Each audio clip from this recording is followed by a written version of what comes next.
Your mod does not need to be hard in order for it to be good. Thank you for coming to my TED Talk. But wait, you might say, what the hell are you talking about? I'm glad you asked. Ever since its release back in October of 2020, Friday Night Funkin' has become a cultural phenomenon.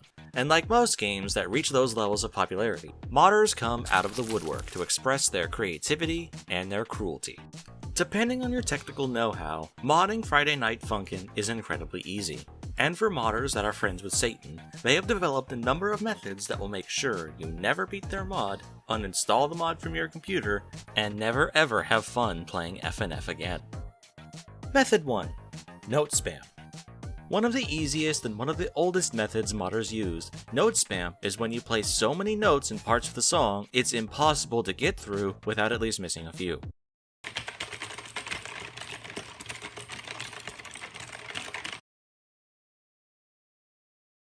Three, two, one, go!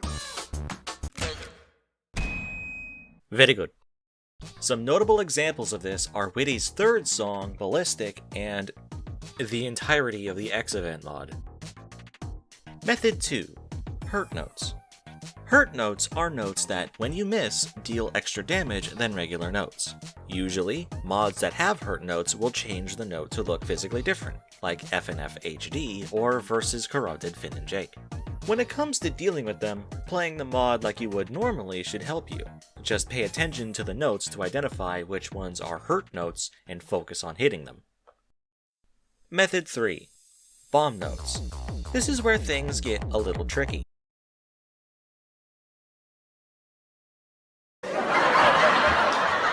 Bomb notes are notes that you have to avoid hitting. Otherwise you lose a lot of health, or in certain mods are insta-killed. Much like hurt notes, bomb notes look different from regular notes. One example is in the Cartoon Cat mod, the bomb note looking made out of flesh. Hit one of these and my man turned into a tree.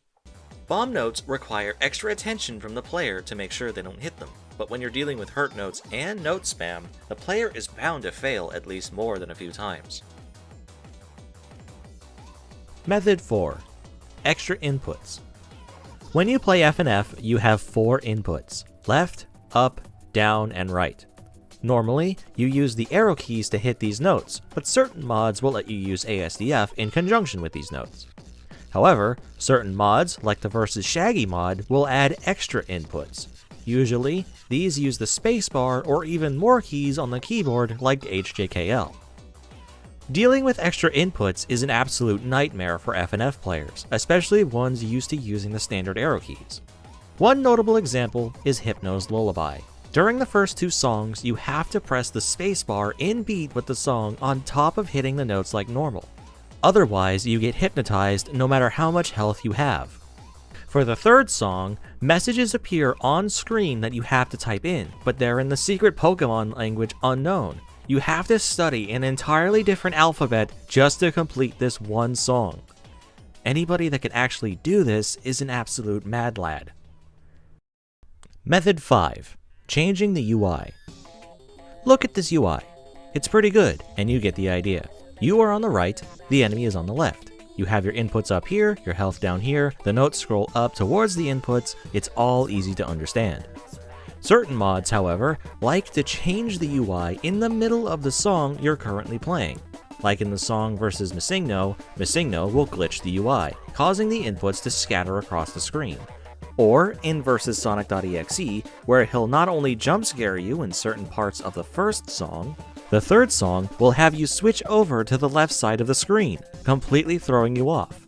But all of that pales in comparison to the mod Dark Sheep. Just